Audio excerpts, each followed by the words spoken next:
에스겔 선지자 1장 6절에서 보면 첫째 그 신비로운 하늘 보좌에 대한 영광의 모습들이 나타나자요. 계시록 4장 6절 8절에도 네 짐승 네 생물이 나오죠. 에스겔서의 네 생물도 마찬가지입니다. 그들은 동물 가운데 네 주요 창조물의 대표자들이죠. 첫째 이 길들여진 가축물이 있습니다. 그것이 송아지 그룹이었죠. 황소. 그리고 두 번째 야생 짐승들의 대표자가 누구죠? 네, 사자. 날아다니는 날아다니는 동물들요. 네, 독수리죠. 그리고 우리 실존 사람을 대표하는 사람의 얼굴이 이 네 생물의 얼굴로서 하나님의 그 영광된 보혈을 이렇게 두르고 있었잖아요. 밑에. 사탄은 양서리와 파충류를 대표하는 다섯 번째 그룹입니다. 그죠? 두 굽이 달리고 뿔 달린 이것이 바로 사탄과 그리스도가 짐승들이라고 불립니다. 가축과 짐승은 달라요. 가축은 사람과 같이 살잖아요. 그죠? 가까이 있고 사람의 애정과 보호를 필요하죠. 짐승은 들판과 야생에서 지 멋대로 살잖아요. 길들여지지 않고 타치도 안 받고 본능으로만 살아가는 걸 짐승이라고 하잖아요. 그러니까 이것이 바로 사탄과 적그리스도가 짐승이라고 불리잖아요. 왜냐하면 창세기 3장에 보면 짐승 중에 그 말이 벌써 이들의 속성을 갖고 있죠. 땅에 비유되어지는 짐승의 속성을 갖고 영적 존재를 설명하는데 들짐승을 이렇게 멋대로 살고 길들여지기를 원치 않고 그리고 지들이 어떤 통제와 어떤 그 시스템에서 벗어나서 지 뜻대로 살고 어긋나고 그릇되고 지 멋대로요. 그죠? 그 들짐승이에요. 성경적 표현의 멋이죠.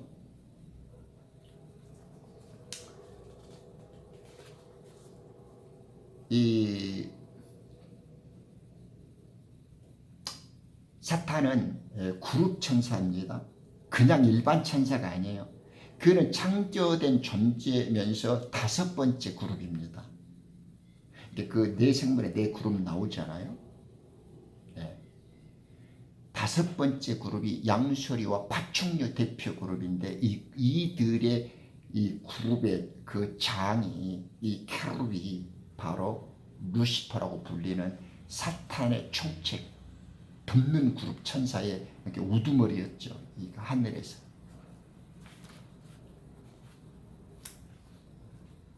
그러니까 이 다섯 번째 그룹 천사가 에스겔 1장 5절에서는 등장하지 않잖아요. 이것이 왜 다섯이라는 숫자가 성경에서 죽음과 관련이 되어 있는가를 설명하죠. 성경에서 5라는 것은 죽음과 심판을 나타내잖아요. 창세기 5장 5절 보세요. 최초의 죽음 나오죠. 사도행전 5장 5절 보십시오. 또 히브리 2장 14절에 사무엘하 2장 23절에 3장 27절에 전부 5가 죽음과 관련이 있습니다. 또 꼭 하나 깊이 이해할 것은 모든 천사는 젊은 남자로 등장합니다. 성경 속에서 역사 속에서 올 때.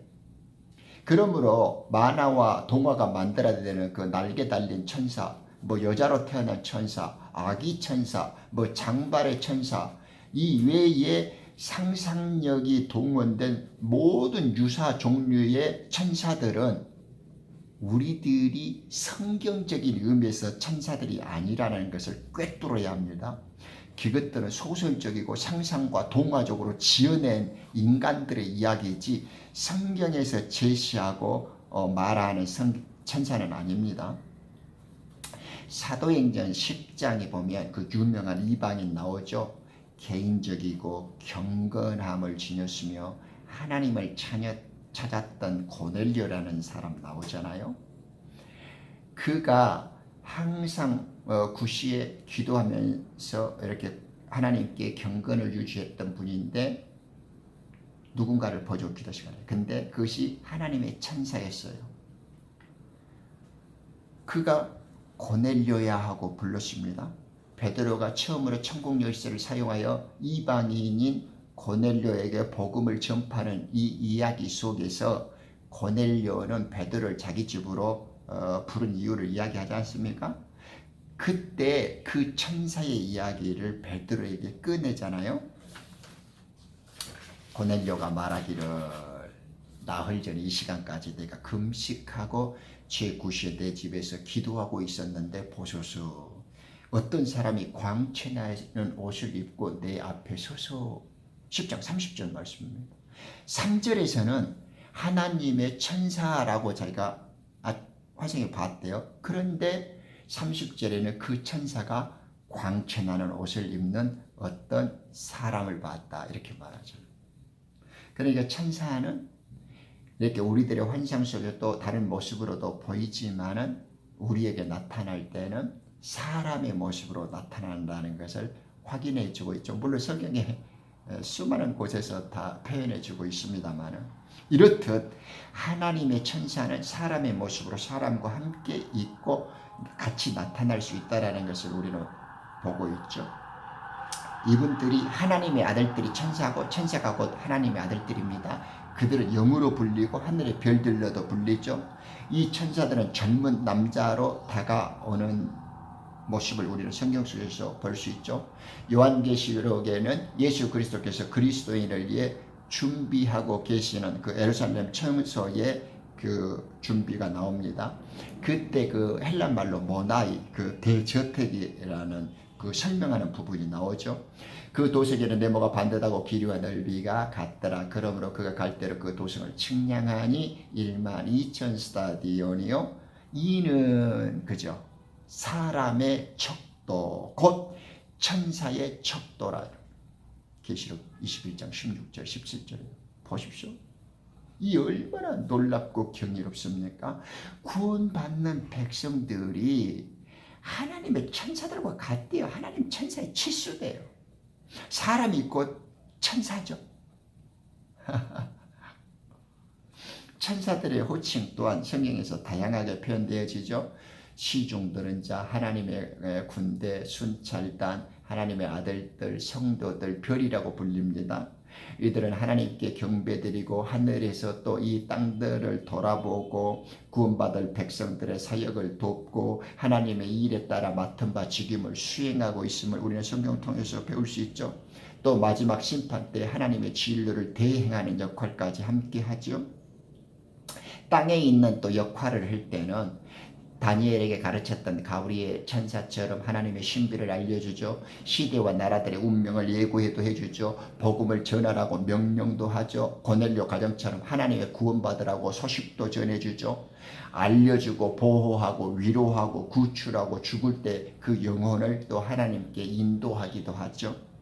이 모든 일이 하나님과 함께 일하는 천사들의 모습이고, 그것들이 하나님의 영으로서 천사로서 사람으로서 우리들과 함께하고 있을 뿐만 아니라 하늘의 하나님과도 오가면서 우주적인 상방성을 펼치는 존재들인 것을 우리는 금방 확인하게 되어지죠. 그 도성은 해나 달이 그 안에서 비출 필요가 없으니 이는 하나님의 영광이 그곳을 비추고 어린 양이 그곳에 빛이 됨이라.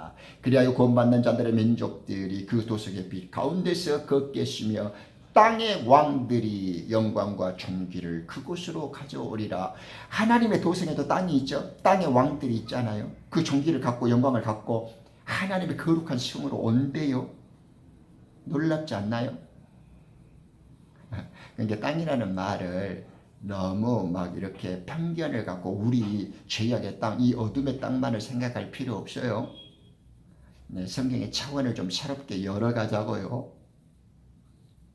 그들에게도 민족들이 있어요. 거기에도 땅이 있어요. 그러니까 지금 그런 우리 성경에 들려주는 진실을 잘 기울여야 초창기 그 시작의 역사가 존재와 인격 속에서 하나님의 영원한 목적과 경륜을 이루고 있구나라고 하는 우주적 차원의 비밀의 계시들과 그 영적 새로운 그 차원들을 이해하고 그 폭을 넓혀갈 수 있게 됩니다.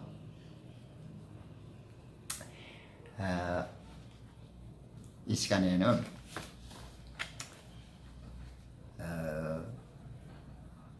사탄 그 루시퍼라고 불리는 그 죄의 원형, 그가 덮는 그룹 천사였었고, 또 그들이 멸망당해질 그 심판의 권리가 5개까지 성경에서 정해져 있는 말씀, 그리고 모든 피조물들 즉 천사들이라 할지라도 완전치 않다. 그들도 반역을 꾀할 수 있고 하나님께 즉 죄를 지을 수 있고 또 이런 하나님의 처분을 받을 수 있는 그 완전하지 않는 존재다라는 사실, 그리고 우리들이 하늘 도성에서의 천사의 치수가 사람과 같고 또 그 천사들이 이 땅에서 하늘에서 일하는 모습이 사람과 일하는 것처럼 거의 똑같은 동시적으로 이루어지고 병행적으로 함께 공존하고 있다. 단지 우리가 그것을 지금 세세히 잘 못 훑어보고 경험적인 그 빈도가 교류되어지는 폭이 조금 이렇게 제한되어 있어서 그 사실을 잘 못 깨달을 수 있지만은 하늘에서도 그 새 예루살렘 새 도성에서도 천사와 하늘의 치수가 같고 또 땅에서도 하늘에서 일하는 천사들이 우리들의 사람의 모습으로 함께 생활하고 있다라는 그 조금 외적인 표현들을 함께 살펴보면서 사탄과 천사들의 의미를 보강하는 시간을 가져봤습니다. 이렇게 다 아시는 거죠? 별로 어려운 거 없고요. 이제는 이제 우리가 죄의 뿌리, 죄의 시작, 그리고 이제 우리 믿음의 뿌리를 이제 알게 되어지고 구원의 바탕을 조금 더 철저히 기할 수 있는 그런 말씀의 근거들을 이제 좀 가져봤다 것이죠. 이제 다시 다음 영상부터는 이제 조금 에덴에 대한 또 그 비밀에 직접 또 더 다가서기로 하죠. 귀한 시간 내주셔서 감사합니다.